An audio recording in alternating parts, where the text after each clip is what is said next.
ബാബരി മസ്ജിദിനെ കുറിച്ചാണ് ഇത് സംസാരിക്കുന്നത്. അതായത് പുതിയ കാലഘട്ടത്തിലേക്ക് ഇന്ത്യ പ്രവേശിക്കുകയാണ്, പുതിയ ഒരു സിവിലൈസേഷൻ്റെ കാലമാണെന്നൊക്കെ ഭരണനായകൻ പ്രസംഗിക്കുമ്പോഴും ആളുകൾ ബാബരി മസ്ജിദിനെ കുറിച്ച് സംസാരിച്ചു കൊണ്ടിരിക്കുന്നു. 1992 ഡിസംബർ 6 പൊളിച്ചു വീഴ്ത്തിയെങ്കിലും അതിൻ്റെ സ്മരണകൾ അണഞ്ഞു പോയിട്ടില്ല എന്ന് ഈ രാജ്യത്തിൻ്റെ ഭരണാധിപന്മാരെ സെക്കുലർ ബോധമുള്ള മനുഷ്യരെ ഓർമ്മിപ്പിക്കുന്നത് നമ്മൾ കാണുകയാണ്. മറന്നു പോയിട്ടില്ല ഞങ്ങളെന്ന് സംഘപരിവാരത്തോട് അവർ പറയുന്നു. സാർ, ഞാൻ ചോദിക്കുന്നത്, ഇപ്പോൾ സംഘപരിവാറിനോട് ഞങ്ങൾ ബാബരി മസ്ജിദിനെ മറന്നുപോയിട്ടില്ല എന്ന് പറയുകയാണ് സെക്കുലർ മനുഷ്യന്മാർ. സത്യത്തിൽ സംഘപരിവാറും ഈ പള്ളിയെ മറന്നു കളയാൻ ആഗ്രഹിക്കുന്നില്ലല്ലോ. ഞങ്ങൾ ആ പള്ളി പൊളിച്ച് പണിയുന്ന ക്ഷേത്രമാണിതെന്ന് പറയാനല്ലേ അവർ ആഗ്രഹിക്കുന്നത്. അവർക്ക് ആ പള്ളി ഇപ്പോഴും ആവശ്യമുണ്ട്. അപ്പോൾ മാത്രമാണ് അവരുടെ രാഷ്ട്രീയം പൂർണ്ണമാകുക. അതുകൊണ്ട് സംഘപരിവാർ എന്തെങ്കിലും മറയ്ക്കാനും വിസ്മൃതിയിലാക്കാനും ശ്രമിക്കുന്നു എന്ന് പറയുന്നതിൽ കാര്യമുണ്ടോ? അവരും ഇതിൻ്റെ ഈ ഓർമ്മ നിലനിർത്താനല്ലേ ആഗ്രഹിക്കുന്നു? അല്ല, അങ്ങനെ പറയാൻ കഴിയുമോ? എനിക്ക് തോന്നുന്നത് അവരത് പൂർണ്ണമായും ഇറേസ് ചെയ്യുക, അതിനെ നിലംപരിച്ചാക്കി അത് തുടച്ചു കളയുക എന്നുള്ളതാണല്ലോ. അത് ഒരു തരത്തിലും അതിൻ്റെ മെമ്മറി ബാക്കി നിൽക്കരുതെന്ന് തന്നെയാണ് അവരുദ്ദേശിക്കുന്നത്.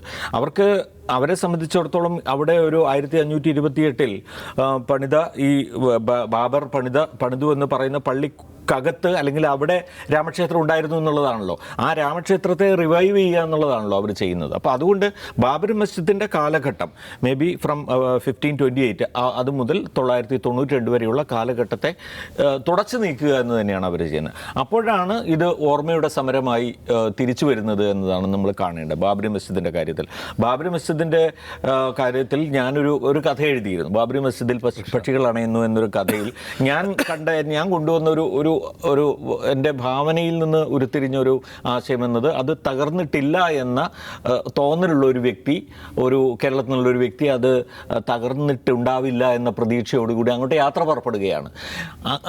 അങ്ങനെ യാത്ര പുറപ്പെടുന്ന വഴിക്ക് പിന്നെ റോമിള താപ്പർ എന്ന ചരിത്രകാരിയുമായി ബന്ധപ്പെട്ട് അവരും കൂടി യാത്ര പുറപ്പെടും. അപ്പോൾ അവർ യാത്ര പുറപ്പെടുന്നത് എന്തിനാണെന്നുള്ളതാണ് അതിനകത്തൊരു വലിയ ചോദ്യം. അവർക്ക് കൃത്യമായിട്ട് അറിയാം, അവർ കൺമുന്നിൽ നമ്മളെല്ലാം കണ്ടതാണല്ലോ എല്ലാവരും. അപ്പോൾ ഈ ബാബരി മസ്ജിദ് തകർന്നിട്ടില്ല എന്നത്, തകർക്കാൻ കഴിയില്ല എന്നുള്ളത് നമുക്കൊരു പ്രതീക്ഷയാണ്.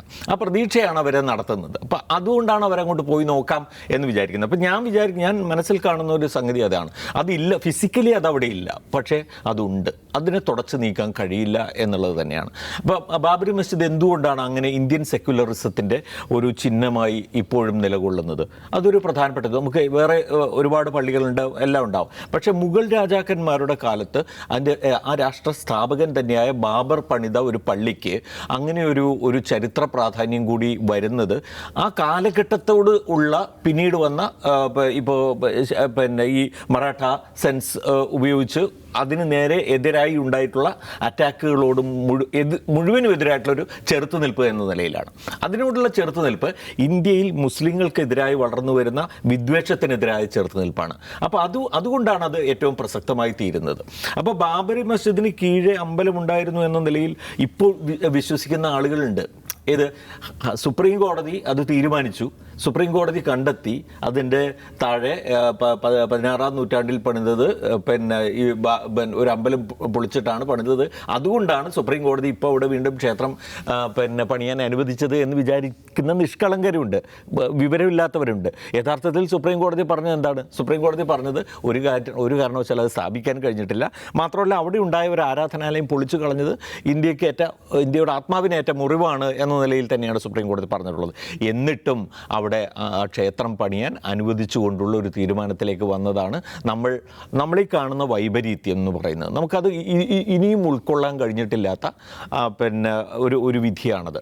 അപ്പോൾ അതിലേക്ക് എത്തിക്കുന്നതിൽ 1949 ഈ വിഗ്രഹം അവിടെ കൊണ്ടുവയ്ക്കുന്ന ആ ഒരു നടപടി ഉണ്ടാക്കിയ ഒരു കാര്യം അത് പ്രത്യേകം എടുത്ത് പറയേണ്ടതാണ് നമ്മൾ. കാരണം 885 ആദ്യമായിട്ട് ഇതിനെതിരായിട്ടുള്ള ഒരു നിയമയുദ്ധം ആരംഭിക്കുന്ന ഘട്ടത്തിലോ ഒന്നും ആ പറയുന്ന പ്രത്യേക, അതായത് ഈ മധ്യത്തിലുള്ള താഴികക്കുടത്തിന് താഴെ തന്നെയാണ് രാമൻ ജനിച്ചത് എന്നൊരു വാദമേ ഉണ്ടായിരുന്നില്ല. അന്ന് ഈ രാംചപൂത്ര എന്ന് പറയുന്ന ഒരു അപ്പുറത്തുള്ളൊരു ഏരിയയിലുള്ള ഒരു പ്ലാറ്റ്ഫോമാണ്. അവിടെ പണിയാനാണ് ഈ രഘുബർദാസ് എന്ന് പറയുന്ന ഒരു മഹന്ത് പോയി ഹർജി കൊടുക്കുന്നത്. അത് അനുവദിച്ചിട്ടില്ല. പക്ഷേ പിന്നീട് അവിടെ നടന്നിട്ടുള്ളത് എന്താ വെച്ചാൽ ഈ പള്ളിയെ സംബന്ധിച്ച് അത് ഷിയാക്കളുടെ ആണോ സുന്നികളുടെ ആണോ എന്ന തരത്തിലുള്ള തർക്കങ്ങൾ പോലും ഉണ്ടായിട്ടുണ്ട്.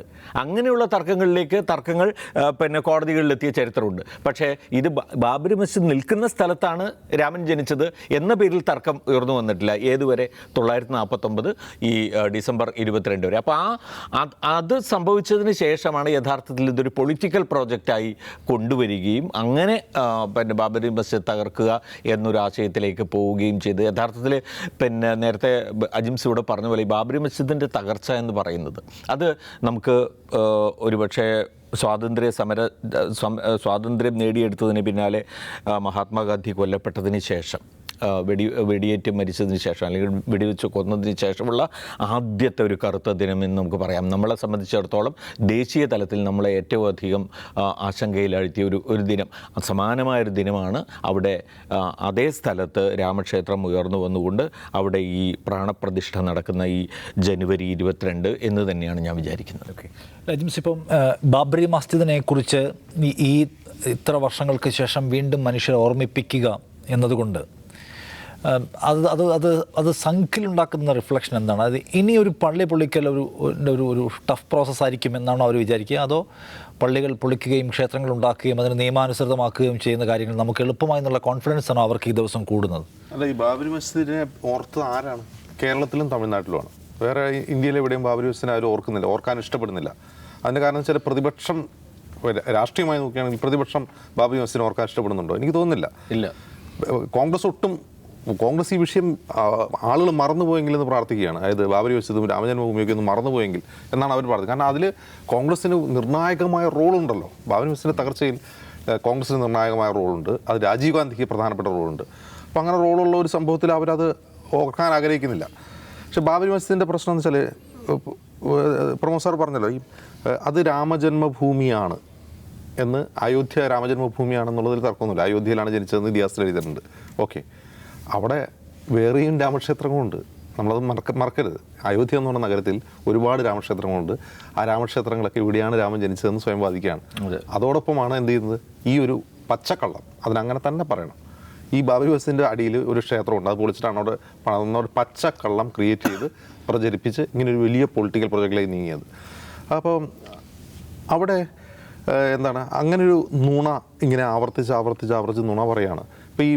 ഇപ്പോൾ ഈ ഇന്നത്തെ ദിവസം ഈ ബാബരി മസ്ജിദിനെ ഫേസ്ബുക്കിലൊക്കെ കുറേ ആളുകൾ ഓർക്കുന്നുണ്ട്. എല്ലാവരും കവർ ചിത്രം ബാബരി മസ്ജിദിൻ്റെ ഇട്ടിട്ടുണ്ട്. അത് ആരാണെന്ന് ശ്രദ്ധിച്ചാൽ അവരുടെ ഏജ് ഗ്രൂപ്പ് ശ്രദ്ധിച്ച് നോക്കിയാൽ മതി.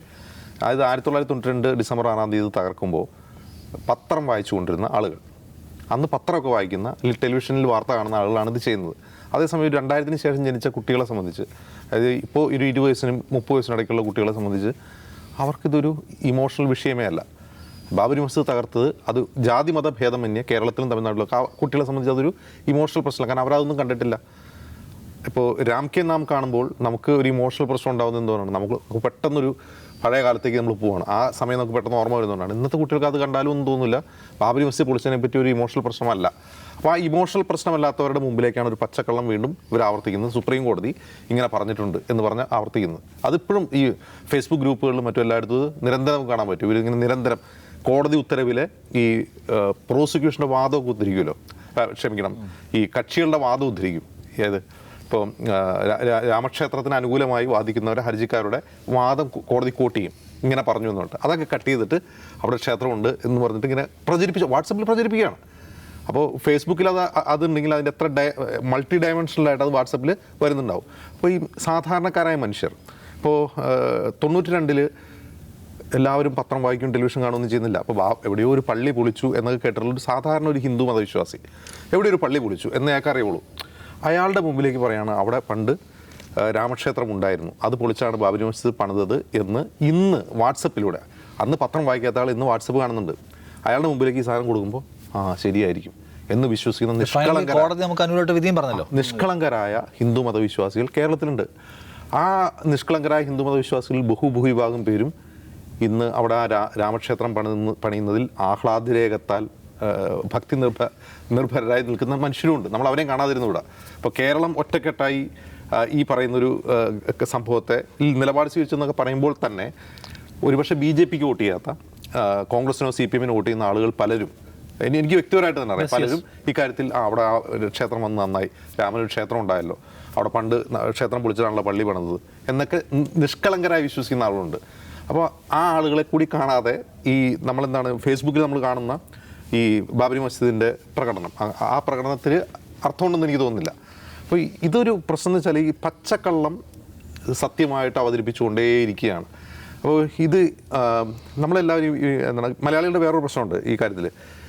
സംഘി പൊട്ടന്മാർ, സംഘി ചാണകങ്ങൾ എന്ന് പറഞ്ഞിട്ട് അവർക്ക് ബുദ്ധിയില്ല എന്ന് സ്ഥാപിക്കൽ ഈ കേരളത്തിലെ ലിബറലുകളുടെ ഒരു സ്ഥിരം പരിപാടിയാണ്. ഞാൻ വിചാരിക്കുന്നത് അവർക്ക് ബുദ്ധിയില്ലെന്നാണ്, അവർക്ക് നല്ല ബുദ്ധിയുണ്ട്, അവർ ബുദ്ധിപരമായിട്ട് തന്നെയാണ് കാര്യങ്ങൾ നിൽക്കുന്നത്. അങ്ങനെയാണ് അവർ എന്ത് ചെയ്യുന്ന ഒരു നുണയെ സത്യമായി അവതരിപ്പിക്കുന്നത്. പിന്നെ ടോക്കണിസം വളരെ പ്രധാനമാണ് ഇക്കാര്യത്തിൽ. ഈ December 6 എന്തുകൊണ്ട് എന്ന് ചിന്തിച്ചിട്ടുണ്ടോ? എന്തുകൊണ്ട് December 6? അന്ന് അംബേദ്കറുടെ ചരമദിനമാണ്. എന്തുകൊണ്ട് January 22? January 22 ഗ്രാം സ്റ്റെയിൻസിൻ്റെ കൊന്ന ദിവസമാണ്. ഇന്ന് തന്നെ മുഹൂർത്തം ഉണ്ട്. ഇതൊക്കെ കൃത്യമായ മെസ്സേജുകളാണ് മറ്റുള്ളവർക്ക്. രാജംസ്, ഞാൻ ഒരു കാര്യം ചോദിക്കട്ടെ. ഇപ്പം നമ്മൾ ഇപ്പോൾ കേരളത്തിൽ നല്ല വിഭാഗം ആളുകൾ ഇതൊക്കെ ശരിയാണെന്ന് വിശ്വസിക്കുന്നവരുണ്ടെന്ന് പറയുന്നു. പക്ഷേ ഇന്നിപ്പോൾ നോക്കും, മോഹൻലാൽ ഈ ചടങ്ങിൽ പങ്കെടുത്തിട്ടില്ല. അദ്ദേഹം കേരളത്തിലൊരു പൊതുവികാരത്തെ മാനിക്കുന്നുണ്ടാവോ? ഞാൻ പറയുന്നത് ഈ എല്ലാ മനുഷ്യരും, കേരളത്തിലെ എല്ലാ മനുഷ്യരും അവിടെ രാമക്ഷേത്രം പണിയണം എന്നാഗ്രഹിക്കുന്നതല്ല.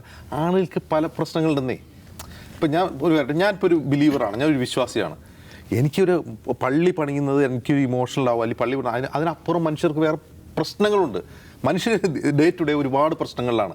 അതിൽ ആ പ്രശ്നങ്ങളിൽ ഒരു 90% ഉണ്ടാക്കുന്ന നമ്മളെ ഭരിക്കുന്നവരാണ്, ഏതെങ്കിലും സർക്കാരുകളാണ്. ആളുകൾ അതിൽ ഫ്രസ്ട്രേറ്റഡ് ആണ്. ഒന്ന് തൊഴിലില്ലായ്മ, പട്ടിണി, ദാരിദ്ര്യം, കുട്ടികൾ, ചെറുപ്പക്കാർ മുഴുവൻ ലഹരിക്ക് അടിമപ്പെടുന്നത്, ഇങ്ങനെ പല ഏജ് ഗ്രൂപ്പിലുള്ളവർക്കും പലതരം പ്രശ്നങ്ങളിൽ ആളുകൾ ഫ്രസ്ട്രേറ്റഡ് ആണ്.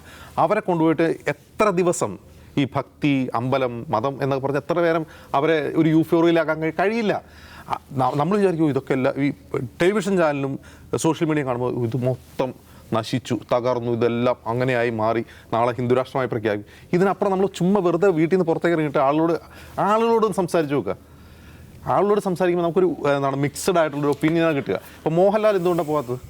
ഇപ്പോൾ മോഹൻലാലിന് ഒരു സംഘാനുഭാവ രാഷ്ട്രീയമുണ്ടെന്ന് പലരും ആക്ഷേപിക്കാറുണ്ട്. അത് കുറേയൊക്കെ ശരിയുണ്ട്. അദ്ദേഹം പ്രധാനമന്ത്രി നരേന്ദ്രമോദിയെ അനാവശ്യമായി പുകഴ്ത്തിക്കൊണ്ട് ബ്ലോഗ് എഴുതി വിവാദത്തിലായ ആളാണ്. പിന്നെ അദ്ദേഹത്തിൻ്റെ തന്നെ ഒരു ട്രസ്റ്റിൽ RSSകാരൊക്കെ ഉണ്ടെന്ന് പറയുന്നു.